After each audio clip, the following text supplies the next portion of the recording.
नमस्कार विद्यार्थी मित्रांनो, आर.व्ही.डी. अकॅडमी यूट्यूब चॅनलवर सर्वांचे स्वागत आहे. आजच्या व्हिडिओत आपण पोलीस भरती महाराष्ट्र यासाठी अतिसंभाव्य पेपर घेतलेला आहे. या पेपरमधील सर्व प्रश्न खूपच महत्त्वाचे आहेत. व्हिडिओ सर्वांनी शेवटपर्यंत पाहायचा आहे. त्यामध्ये आपण अतिसंभाव्य काही प्रश्न कव्हर केलेले आहेत. व्हिडिओ आवडल्यास व्हिडिओला लाईक आणि चॅनलला सबस्क्राईब करायचं आहे, कारण तुम्हाला अशी महत्त्वपूर्ण व्हिडिओज नक्कीच बघावास मिळतील. तर सुरुवात करूया. तर या ठिकाणी प्रश्न पहिला आहे, रेग्युलेटिंग ॲक्ट कायदा कोणत्या साली पास झाला होता? रेग्युलेटिंग ॲक्ट हा कायदा पुढीलपैकी कोणत्या साली पास झाला होता? तर या ठिकाणी ऑप्शन क्रमांक 4, 1773 मध्ये रेग्युलेटिंग ॲक्ट हा कायदा पास झाला होता. प्रश्न क्रमांक दुसरा, नरेंद्र मोदी हे भारताचे कितवे पंतप्रधान आहेत? नरेंद्र मोदी हे भारताचे कितवे पंतप्रधान आहेत? तर या ठिकाणी ऑप्शन क्रमांक 2, नरेंद्र मोदी हे भारताचे 15वे पंतप्रधान आहेत. प्रश्न क्रमांक तिसरा, महाराष्ट्राचा पूर्व पश्चिम विस्तारापेक्षा दक्षिणोत्तर विस्तार पुढीलपैकी कसा आहे? महाराष्ट्राच्या पूर्व पश्चिम विस्तारापेक्षा दक्षिणोत्तर विस्तार हा पुढीलपैकी कशा प्रकारचा आहे? तर या ठिकाणी ऑप्शन क्रमांक 1, दक्षिणोत्तर विस्तार हा कमी या प्रकारचा आहे. प्रश्न क्रमांक चौथा, लोकसभेची कमाल सदस्य संख्या पुढीलपैकी किती असू शकते? लोकसंख्येची कमाल सदस्य संख्या पुढीलपैकी किती असू शकते? तर या ठिकाणी ऑप्शन क्रमांक 3, लोकसभेची कमाल सदस्य संख्या ही 552 या ठिकाणी योग्य आन्सर होईल. प्रश्न क्रमांक 5वा, घटना समिती पुढीलपैकी कोणत्या दिवशी स्थापन झाली होती? घटना समिती ही पुढीलपैकी कोणत्या दिवशी स्थापन झाली होती? त्या ठिकाणी ऑप्शन क्रमांक 3, 6 डिसेंबर 1946 रोजी घटना समिती ही स्थापन झाली होती. प्रश्न क्रमांक 6वा, बझर ऑफ ड्रीम्स या कादंबरीचे लेखक पुढीलपैकी कोण आहेत? बझर ऑफ ड्रीम्स या कादंबरीचे लेखक पुढीलपैकी कोण आहेत? तर या ठिकाणी ऑप्शन क्रमांक 2, स्टीव्हन किंग हे बझर ऑफ ड्रीम्स या कादंबरीचे लेखक आहेत. प्रश्न क्रमांक 7वा, कोणत्या देशाची राज्यघटना ही अलिखित स्वरूपाची आहे? पुढीलपैकी कोणत्या देशाची राज्यघटना ही अलिखित या स्वरूपाची आहे? तर या ठिकाणी ऑप्शन क्रमांक 1, ब्रिटन या देशाची राज्यघटना ही अलिखित स्वरूपाची राज्यघटना आहे. प्रश्न क्रमांक 8वा, पंतप्रधानाची निवड ही कोणत्या कलमानुसार केली जाते? पंतप्रधानांची निवड ही पुढीलपैकी कोणत्या कलमानुसार केली जाते? तर या ठिकाणी ऑप्शन क्रमांक 3, कलम 74 नुसार पंतप्रधान निवड ही केली जाते. प्रश्न क्रमांक 9वा, घटनेच्या मसुदा समितीमध्ये किती व्यक्तींचा समावेश होता? घटनेच्या मसुदा समितीमध्ये एकूण किती व्यक्तींचा समावेश होता? तर या ठिकाणी ऑप्शन क्रमांक 3, घटनेच्या मसुदा समितीमध्ये एकूण 7 व्यक्तींचा समावेश होता. प्रश्न क्रमांक 10वा, दक्षिण आफ्रिकेच्या घटनेवरून संविधानामध्ये पुढीलपैकी कोणती पद्धत स्वीकारलेली आहे? दक्षिण आफ्रिकेच्या घटनेवरून संविधानामध्ये पुढीलपैकी कोणती पद्धत स्वीकारलेली आहे? तर या ठिकाणी ऑप्शन क्रमांक 2, दक्षिण आफ्रिकेच्या राज्यघटनेवरून घटना दुरुस्ती ही पद्धत स्वीकारलेली आहे. प्रश्न क्रमांक 11वा, संपत्तीचा अधिकार कोणत्या कलमानुसार रद्द करण्यात आलेला आहे? संपत्तीचा अधिकार हा पुढीलपैकी कोणत्या कलमानुसार रद्द करण्यात आलेला आहे? तर या ठिकाणी ऑप्शन क्रमांक 2, कलम 44 या ठिकाणी योग्य आन्सर होईल. प्रश्न क्रमांक 12वा, सुशासन दिन पुढीलपैकी कोणत्या तारखेस साजरा करण्यात आलेला आहे? सुशासन दिन पुढीलपैकी कोणत्या तारखेला साजरा करण्यात येतो? सुशासन दिन. तर या ठिकाणी ऑप्शन क्रमांक 1, 25 डिसेंबरला सुशासन दिन हा साजरा करण्यात येतो. प्रश्न क्रमांक 13वा, सतीश धवन अंतराळ केंद्र पुढीलपैकी कोणत्या राज्यामध्ये आहे? सतीश धवन अंतराळ केंद्र पुढीलपैकी कोणत्या राज्यामध्ये आहे? तर या ठिकाणी ऑप्शन क्रमांक 2, सतीश धवन अंतराळ केंद्र हे आंध्र प्रदेश या राज्यामध्ये हे केंद्र आहे. प्रश्न क्रमांक 14वा, संवाद कौमुदी या पक्षिकामधून सतीप्रथेविरुद्ध लिखाण पुढीलपैकी कोणी केले होते? संवाद कौमुदी या पक्षिकामधून सतीप्रथेविरुद्ध पुढीलपैकी कोणी लिखाण केले होते? तर या ठिकाणी ऑप्शन क्रमांक 4, राजाराम मोहन राय या ठिकाणी योग्य आन्सर होईल. प्रश्न क्रमांक 15वा, राष्ट्रपतीला पदभ्रष्ट करण्याचा अधिकार पुढीलपैकी कोणाला आहे? राष्ट्रपतीला पदभ्रष्ट करण्याचा अधिकार पुढीलपैकी कोणाला आहे? तर या ठिकाणी ऑप्शन क्रमांक 3, राष्ट्रपतीला पदभ्रष्ट करण्याचा अधिकार हे फक्त संसदेला आहे. प्रश्न क्रमांक 16वा, उच्च न्यायालयाचे न्यायाधीश वयाची किती वर्षे असेपर्यंत पदावर राहतात? उच्च न्यायालयाचे न्यायाधीश वयाची किती वर्षे पूर्ण होईपर्यंत पदावर राहतात? उच्च न्यायालयाचे न्यायाधीश. तर या ठिकाणी ऑप्शन क्रमांक 2 62 वर्ष या ठिकाणी योग्य आन्सर होईल. प्रश्न क्रमांक 17 हीरक महोत्सव वर्षामध्ये किती वर्ष पूर्ण होतात? हीरक महोत्सवी वर्षामध्ये किती वर्ष पूर्ण होतात हीरक महोत्सवामध्ये? तर या ठिकाणी ऑप्शन क्रमांक 3 हीरक महोत्सवामध्ये 60 वर्ष पूर्ण या ठिकाणी योग्य आन्सर होईल. प्रश्न क्रमांक 18 उपराष्ट्रपती हा कोणत्या सभेचा अध्यक्ष असतो? उपराष्ट्रपती हा पुढीलपैकी कोणत्या सभेचा अध्यक्ष असतो? तर या ठिकाणी ऑप्शन क्रमांक 1 ऑप्शन क्रमांक 2 राज्यसभा या ठिकाणी योग्य आन्सर होईल. प्रश्न क्रमांक 19 संसदेची रचना पुढीलपैकी कोणत्या कलमानुसार केलेली आहे? संसदेची रचना ही पुढीलपैकी कोणत्या कलमानुसार केलेली आहे? तर या ठिकाणी ऑप्शन क्रमांक 2 कलम 79 नुसार संसदेची रचना ही करण्यात आली आहे. प्रश्न क्रमांक 20 सर्वोच्च न्यायालयाची स्थापना कोणत्या वर्षी झाली होती? सर्वोच्च न्यायालयाची स्थापना पुढीलपैकी कोणत्या वर्षी झाली होती? तर या ठिकाणी ऑप्शन क्रमांक 1 26 जानेवारी 1950 ला सर्वोच्च न्यायालयाची स्थापना ही झालेली आहे. प्रश्न क्रमांक 21 राष्ट्रीय काँग्रेसच्या पहिल्या महिला अध्यक्षा पुढीलपैकी कोण होत्या? राष्ट्रीय काँग्रेसच्या पहिल्या महिला अध्यक्षा पुढीलपैकी कोण होत्या? तर या ठिकाणी ऑप्शन क्रमांक 2 ॲनी बेझंट या ठिकाणी योग्य आन्सर होईल. प्रश्न क्रमांक 22 कितव्या घटनादुरुस्तीने लोकसभेचा कार्यकाल 6 वर्ष करण्यात आला होता? कितव्या घटनादुरुस्तीने लोकसभेचा कार्यकाल हा 6 वर्ष करण्यात आलेला आहे? तर या ठिकाणी ऑप्शन क्रमांक 1 42वी घटनादुरुस्ती या ठिकाणी योग्य आन्सर होईल. प्रश्न क्रमांक 23 ज्ञानेश्वर महाराजांची समाधी पुढीलपैकी कोणत्या ठिकाणी आहे? संत ज्ञानेश्वर महाराज समाधी पुढीलपैकी कोणत्या ठिकाणी आहे? तर या ठिकाणी ऑप्शन क्रमांक 2 आळंदी या ठिकाणी योग्य आन्सर होईल. प्रश्न क्रमांक 24 ययाती ही पुढीलपैकी कोणाचे साहित्य पुस्तक आहे? ययाती हे पुढीलपैकी कोणाचे साहित्य पुस्तक आहे? तर या ठिकाणी ऑप्शन क्रमांक 3 ययाती हे वि. स. खांडेकर यांचे साहित्य पुस्तक आहे. प्रश्न क्रमांक 25 आपल्या या ठिकाणी सखीचा समानार्थी शब्द पुढीलपैकी कोणता आहे ते सांगायचं आहे. सखीचा पुढीलपैकी समानार्थी शब्द पुढीलपैकी कोणता आहे? तर या ठिकाणी ऑप्शन क्रमांक 3 सखीचा समानार्थी मैत्रीण या ठिकाणी योग्य आन्सर होईल. प्रश्न क्रमांक 26 वारंवार हा शब्द पुढीलपैकी कोणत्या अवयवाचा प्रकार दर्शवतो? वारंवार हा शब्द पुढीलपैकी कोणत्या अवयवाचा प्रकार दर्शवितो? तर या ठिकाणी ऑप्शन क्रमांक 2 आवृत्ती दर्शक या ठिकाणी अवयवाचा प्रकार होईल. प्रश्न क्रमांक 27 पगार हा शब्द पुढीलपैकी कोणत्या भाषेमधून आलेला आहे? पगार हा शब्द पुढीलपैकी कोणत्या भाषेमधून आलेला आहे? तर या ठिकाणी ऑप्शन क्रमांक 2 पगार हा शब्द पोर्तुगीज या भाषेमधून आलेला शब्द आहे. प्रश्न क्रमांक 28 आपला प्रयोग ओळखायचा आहे. तर वाक्य आहे राधा उत्तम नृत्य करते. आपल्या या ठिकाणी वाक्याचा प्रयोग ओळखायचा आहे. राधा उत्तम नृत्य करते. तर या ठिकाणी ऑप्शन क्रमांक 3 भाव्य प्रयोग या ठिकाणी वाक्याचा करेक्ट प्रयोग होईल. प्रश्न क्रमांक 29 वसन आपल्या या ठिकाणी शब्दाचा समानार्थी शब्द कोणता आहे ते ओळखायचा आहे. वसन या शब्दाचा पुढीलपैकी समानार्थी शब्द कोणता आहे ते आपल्याला ओळखायचा आहे. तर या ठिकाणी ऑप्शन क्रमांक 3 कपडा या ठिकाणी करेक्ट समानार्थी शब्द होईल. प्रश्न क्रमांक 30 बायको या शब्दाचा पुढीलपैकी समानार्थी शब्द कोणता आहे? बायको या शब्दाचा पुढीलपैकी समानार्थी शब्द पुढीलपैकी कोणता आहे? तर या ठिकाणी ऑप्शन क्रमांक 1 दारा या ठिकाणी योग्य आन्सर होईल.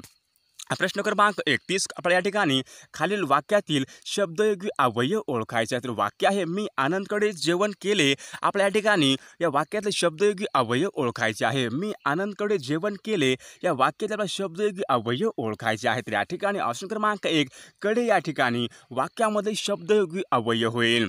प्रश्न क्रमांक 32 आपल्या ठिकाणी समान अर्थाचा शब्द ओळखायचा आहे. विमोचन. तर आपल्या या ठिकाणी विमोचनचा समान अर्थाचा शब्द ओळखायचा आहे. विमोचन. तर या ठिकाणी ऑप्शन क्रमांक 1 विमोचनचा अर्थ मुक्ती या ठिकाणी समान अर्थाचा शब्द होईल. प्रश्न क्रमांक 33 जय जवान जय किसान हा नारा पुढीलपैकी कोणी दिला होता? जय जवान जय किसान हा नारा पुढीलपैकी कोणी दिला होता? तर या ठिकाणी ऑप्शन क्रमांक 3 लाल बहादूर शास्त्री या ठिकाणी योग्य आन्सर होईल. प्रश्न क्रमांक 34 गोसीखुर्द धरण हे पुढीलपैकी कोणत्या नदीवरील धरण आहे? गोसीखुर्द धरण हे पुढीलपैकी कोणत्या नदीवरील धरण आहे? गोसीखुर्द धरण. तर या ठिकाणी ऑप्शन क्रमांक 1 गोसीखुर्द धरण हे वैनगंगा या नदीवरील धरण आहे. प्रश्न क्रमांक 35 1971च्या भारत पाकिस्तानच्या युद्धाच्या वेळी भारताचे पंतप्रधान कोण होते? 1971च्या वेळी भारत पाकिस्तानच्या युद्धाच्या वेळी भारताचे पंतप्रधान पुढीलपैकी कोण होते? तर या ठिकाणी ऑप्शन क्रमांक 1 इंदिरा गांधी या ठिकाणी योग्य आन्सर होईल. प्रश्न क्रमांक 36 पोलीस बिनतारी प्रशिक्षण केंद्र जिथे निवडलेल्या पोलीस कर्मचाऱ्यांना वायरलेस टेलिग्राफीचे प्रशिक्षण दिले जाते. महाराष्ट्रामध्ये कोणत्या ठिकाणी पोलीस बिनतारी प्रशिक्षण केंद्र आहे? महाराष्ट्रामध्ये कोणत्या ठिकाणी पोलीस बिनतारी प्रशिक्षण केंद्र आहे? तर या ठिकाणी ऑप्शन क्रमांक 1 पुणे या ठिकाणी योग्य आन्सर होईल. प्रश्न क्रमांक 37 महाराष्ट्रामध्ये अंगुली मुद्रा केंद्र पुढीलपैकी कोणत्या ठिकाणी आहे? महाराष्ट्रामध्ये अंगुली मुद्रा केंद्र हे पुढीलपैकी कोणत्या ठिकाणी आहे? तर या ठिकाणी ऑप्शन क्रमांक 1 पुणे या ठिकाणी महाराष्ट्र अंगुली मुद्रा केंद्र आहे. प्रश्न क्रमांक 38 महाराष्ट्र एक्सप्रेस ही पुढीलपैकी कोठून कोठे धावते? महाराष्ट्र एक्सप्रेस ही पुढीलपैकी कोठून कोठे धावते? तर या ठिकाणी ऑप्शन क्रमांक 3 कोल्हापूर ते गोंदिया या 2 शहरादरम्यान महाराष्ट्र एक्सप्रेस ही धावते. प्रश्न क्रमांक 39 नवेगाव बांध पक्षी अभयारण्य कोणत्या जिल्ह्यामध्ये आहे? नवेगाव बांध पक्षी अभयारण्य पुढीलपैकी कोणत्या जिल्ह्यामध्ये आहे? तर या ठिकाणी ऑप्शन क्रमांक 3 गोंदिया या ठिकाणी नवेगाव पक्षी अभयारण्य आहे. प्रश्न क्रमांक 40 भारतामधील नद्या जोड योजनेला पुढीलपैकी काय म्हणून ओळखले जाते? भारतामधील नद्या जोड योजनेला पुढीलपैकी काय म्हणून ओळखले जाते? तर या ठिकाणी ऑप्शन क्रमांक 1 अमृत क्रांती या ठिकाणी योग्य आन्सर होईल.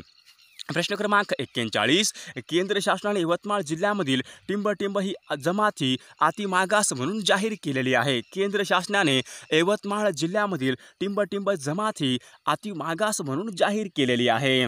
तर या ठिकाणी ऑप्शन क्रमांक 3 कोलाम ही जमात ही अतिमागास म्हणून जाहीर केलेली जमात आहे. प्रश्न क्रमांक 42 साहित्य क्षेत्रामधील सर्वोच्च पुरस्कार पुढीलपैकी कोणता आहे? साहित्य क्षेत्रामधला सर्वोच्च पुरस्कार पुढीलपैकी कोणता आहे? या ठिकाणी ऑप्शन क्रमांक 2 ज्ञानपीठ पुरस्कार हा साहित्य क्षेत्रामधला सर्वोच्च पुरस्कार आहे. प्रश्न क्रमांक 43 जिवंतपणी आपली प्रेतयात्रा पाहणारे महाराष्ट्रामधील समाजसुधारक पुढीलपैकी कोण होते? जिवंतपणी आपली प्रेतयात्रा पाहणारे महाराष्ट्रामधील समाजसुधारक पुढीलपैकी कोण होते? तर या ठिकाणी ऑप्शन क्रमांक 1 गोग आगरकर या ठिकाणी योग्य आन्सर होईल. प्रश्न क्रमांक 44 भारतामधील कोणत्या राज्याने सर्वप्रथम माहितीच्या अधिकारासंबंधी कायदा केला होता? भारतामधील कोणत्या राज्याने सर्वप्रथम माहितीच्या अधिकारासंबंधी कायदा केलेला आहे? तर या ठिकाणी ऑप्शन क्रमांक 1 महाराष्ट्र हे पहिले राज्य होते. प्रश्न क्रमांक 45 अंकलेश्वर खनिज तेल क्षेत्र पुढीलपैकी कोणत्या राज्यामध्ये आहे? अंकलेश्वर खनिज तेल क्षेत्र हे पुढीलपैकी कोणत्या राज्यामधील क्षेत्र आहे? तर या ठिकाणी ऑप्शन क्रमांक 4 अंकलेश्वर हे तेल क्षेत्र हे गुजरात या राज्यामधील हे क्षेत्र आहे. प्रश्न क्रमांक 46 महात्मा गांधी तंटामुक्ती गाव मोहिमेची सुरुवात महाराष्ट्रामध्ये कोणत्या वर्षी करण्यात आलेली आहे? महात्मा गांधी तंटामुक्त गाव मोहिमेची सुरुवात महाराष्ट्रामध्ये कोणत्या वर्षी करण्यात आलेली आहे? तर या ठिकाणी ऑप्शन क्रमांक 1 15 ऑगस्ट 2007 मध्ये महाराष्ट्र तंटामुक्ती गाव या मोहिमेची सुरुवात करण्यात आली होती. प्रश्न क्रमांक 47 नटसम्राट हे प्रसिद्ध नाटक पुढीलपैकी कोणी लिहिलेले नाटक आहे? नटसम्राट हे प्रसिद्ध नाटक पुढीलपैकी कोणी लिहिलेले नाटक आहे? तर या ठिकाणी ऑप्शन क्रमांक 3 विवा शिरवाडकर यांचे नटसम्राट हे प्रसिद्ध नाटक आहे. प्रश्न क्रमांक 48 भारतामधील किती घटक राज्यांना लागून आंतरराष्ट्रीय सीमा आहेत? भारतामधील किती घटक राज्यांना लागून आंतरराष्ट्रीय सीमारेषा आहेत? तर या ठिकाणी ऑप्शन क्रमांक 1 भारतामधील एकूण 17 राज्यांना आंतरराष्ट्रीय सीमा ह्या लागलेल्या आहेत. प्रश्न क्रमांक 49 भारतामधील प्रसिद्ध गोल घुमट पुढीलपैकी कोणत्या ठिकाणी आहे? भारतामधील प्रसिद्ध गोल घुमट हा पुढीलपैकी कोणत्या ठिकाणी आहे? तर या ठिकाणी ऑप्शन क्रमांक 1 विजापूर या ठिकाणी भारतामधला प्रसिद्ध गोल घुमट विजापूर या ठिकाणी आहे. प्रश्न क्रमांक 50 आकारमानाने सर्वात मोठा ग्रह पुढीलपैकी कोणता आहे? आकारमानाने सर्वात मोठा ग्रह पुढीलपैकी कोणता आहे? तर या ठिकाणी ऑप्शन क्रमांक 1 गुरु हा सर्वात मोठा आकारमानाने ग्रह आहे. प्रश्न क्रमांक 51 झारखंड राज्याची निर्मिती कोणत्या पंचवार्षिक योजनेमध्ये झाली होती? झारखंड राज्याची निर्मिती ही पुढीलपैकी कोणत्या पंचवार्षिक योजनेमध्ये झालेली आहे? तर या ठिकाणी ऑप्शन क्रमांक 3 10वी पंचवार्षिक योजना या ठिकाणी योग्य आन्सर होईल. प्रश्न क्रमांक 52 आर्यभट्ट उपग्रह पुढीलपैकी कोणत्या वर्षी अवकाशामध्ये सोडण्यात आला होता? आर्यभट्ट हा उपग्रह पुढीलपैकी कोणत्या वर्षी अवकाशामध्ये सोडण्यात आला होता? तर या ठिकाणी ऑप्शन क्रमांक 2 1975 मध्ये आर्यभट्ट हा उपग्रह आकाशामध्ये सोडण्यात आलेला उपग्रह होता. प्रश्न क्रमांक 53 महर्षी कर्वे यांचा जन्म मृत्यू काळ पुढीलपैकी योग्य कोणता आहे? महर्षी कर्वे यांचा जन्म मृत्यू काळ पुढीलपैकी योग्य कोणता आहे? तर या ठिकाणी ऑप्शन क्रमांक 1 1858 1962 या ठिकाणी योग्य जन्म मृत्यू काळ होईल. प्रश्न क्रमांक 54 सामाजिक न्याय दिन पुढीलपैकी कधी साजरा केला जातो? सामाजिक न्याय दिन पुढीलपैकी कधी साजरा केला जातो? तर या ठिकाणी ऑप्शन क्रमांक 2 26 जुलैला सामाजिक न्याय दिवस हा साजरा केला जातो. प्रश्न क्रमांक 55 सूर्याचा गाभा प्रामुख्याने कशाचा असतो? सूर्याचा गाभा हा प्रामुख्याने कशाचा असतो? तर या ठिकाणी ऑप्शन क्रमांक 2 सूर्याचा गाभा हा प्रामुख्याने हायड्रोजनचा असतो. प्रश्न क्रमांक 56 पहिल्या सार्वत्रिक निवडणुका कोणत्या वर्षी घेण्यात आल्या होत्या? पहिल्या सार्वत्रिक निवडणुका हा पुढीलपैकी कोणत्या वर्षी घेण्यात आल्या होत्या? तर या ठिकाणी ऑप्शन क्रमांक 2 1952 मध्ये पहिल्या सार्वत्रिक निवडणुका ह्या घेण्यात आल्या होत्या. प्रश्न क्रमांक 57 आंतरराष्ट्रीय नाणेनिधीची स्थापना कोणत्या वर्षी झाली होती? आंतरराष्ट्रीय नाणेनिधीची स्थापना पुढीलपैकी कोणत्या वर्षी झाली होती? तर या ठिकाणी ऑप्शन क्रमांक 4 1945 या ठिकाणी योग्य आन्सर होईल. क्रमांक 58 संतती नियमन या विषयावर समाज जागृती करणारे समाजसुधारक पुढीलपैकी कोण होते? संतती नियमन या विषयावर समाज जागृती करणारे समाजसुधारक पुढीलपैकी कोण होते? तर या ठिकाणी ऑप्शन क्रमांक 2 रधो कर्वे या ठिकाणी योग्य आन्सर होईल. प्रश्न क्रमांक 59 संत रामदास यांचे आडनाव पुढीलपैकी काय होते? संत रामदास यांचे आडनाव पुढीलपैकी काय होते? तर या ठिकाणी ऑप्शन क्रमांक 2 ठोसर या ठिकाणी योग्य आन्सर होईल. प्रश्न क्रमांक 60 रिझर्व्ह बँकेची स्थापना कोणत्या वर्षी झाली होती? रिझर्व्ह बँकेची स्थापना ही पुढीलपैकी कोणत्या वर्षी झाली होती? तर या ठिकाणी ऑप्शन क्रमांक 2 1935 मध्ये रिझर्व्ह बँक ऑफ इंडियाची स्थापना झालेली आहे. प्रश्न क्रमांक 61 जागतिक बँकेचे मुख्यालय पुढीलपैकी कोणत्या शहरामध्ये आहे? जागतिक बँकेचे मुख्यालय हे पुढीलपैकी कोणत्या शहरामध्ये आहे? तर या ठिकाणी ऑप्शन क्रमांक 3 जागतिक बँकेचे मुख्यालय हे वॉशिंग्टन या शहरामध्ये आहे. प्रश्न क्रमांक 62 महात्मा गांधींचा भारतामध्ये प्रवेश कधी झाला होता? महात्मा गांधींचा भारतामध्ये प्रवेश पुढीलपैकी कोणत्या साली झाला होता? तर या ठिकाणी ऑप्शन क्रमांक 2 1915 या ठिकाणी योग्य आन्सर होईल. प्रश्न क्रमांक 63 वेव्हेल योजना केव्हा भारतामध्ये आली होती? वेव्हेल ही योजना पुढीलपैकी कोणत्या साली भारतामध्ये आली होती? वेव्हेल योजना. तर या ठिकाणी ऑप्शन क्रमांक 2 1945 मध्ये वेव्हेल योजना ही भारतामध्ये आली होती. प्रश्न क्रमांक 64 चोरी चोरी ही घटना पुढीलपैकी कोणत्या राज्यामध्ये घडली होती? चोरी चोरा ही घटना पुढीलपैकी कोणत्या राज्यामध्ये घडली होती? तर या ठिकाणी ऑप्शन क्रमांक 3 उत्तर प्रदेश या राज्यामध्ये चोरा चोरी ही घटना घडली होती. प्रश्न क्रमांक 65 स्वराज्य पक्षाचा नेता पुढीलपैकी कोण होता? स्वराज्य पक्षाचा नेता पुढीलपैकी कोण होता? तर या ठिकाणी ऑप्शन क्रमांक 1 पंडित मोतीलाल या ठिकाणी योग्य आन्सर होईल. प्रश्न क्रमांक 66 कोणत्या गोलमेज परिषदेला महात्मा गांधी हे हजर होते? कोणत्या गोलमेज परिषदेला महात्मा गांधी हे हजर होते? तर या ठिकाणी ऑप्शन क्रमांक 2 दुसऱ्या गोलमेज परिषदेला महात्मा गांधी हे हजर होते. प्रश्न क्रमांक 67 असहकार आंदोलन पुढीलपैकी कोणत्या काळामध्ये सुरुवात झाली होती? असहकार आंदोलनाला पुढीलपैकी कोणत्या वर्षी सुरुवात झाली होती? असहकार आंदोलन. तर या ठिकाणी ऑप्शन क्रमांक 4 1920 मध्ये असहकार आंदोलनाला सुरुवात झाली होती. प्रश्न क्रमांक 68 दुहेरी राज्यव्यवस्था खालीलपैकी कोण प्रसिद्ध आहे? दुहेरी राज्यव्यवस्थेसाठी खालीलपैकी कोण प्रसिद्ध आहे? दुहेरी राज्यव्यवस्थेसाठी. तर या ठिकाणी ऑप्शन क्रमांक 1 रॉबर्ट क्लाइव्ह या ठिकाणी योग्य आन्सर होईल. प्रश्न क्रमांक 69 भारताच्या स्वातंत्र्याच्या वेळी ब्रिटनचे पंतप्रधान पुढीलपैकी कोण होते? भारताच्या स्वातंत्र्याच्या वेळी ब्रिटनचे पंतप्रधान पुढीलपैकी कोण होते? तर या ठिकाणी ऑप्शन क्रमांक 2 लॉर्ड ॲटली या ठिकाणी योग्य आन्सर होईल. प्रश्न क्रमांक 70, बंदी जीवन हे पुस्तक पुढीलपैकी कोणी लिहिलेले पुस्तक आहे? बंदी जीवन हे पुस्तक पुढीलपैकी कोणी लिहिलेले पुस्तक आहे? तर या ठिकाणी ऑप्शन क्रमांक 1 सचिंद्रनाथ सन्याल या ठिकाणी योग्य आन्सर होईल. प्रश्न क्रमांक 71, कर्झन वायलीची हत्या पुढीलपैकी कोणी केली होती? कर्झन वायलीची हत्या पुढीलपैकी कोणी केली होती? तर आपण या ठिकाणी नक्कीच कॉमेंट करून सांगायचं आहे कर्झन वायलीची हत्या पुढीलपैकी कोणी केली होती ते.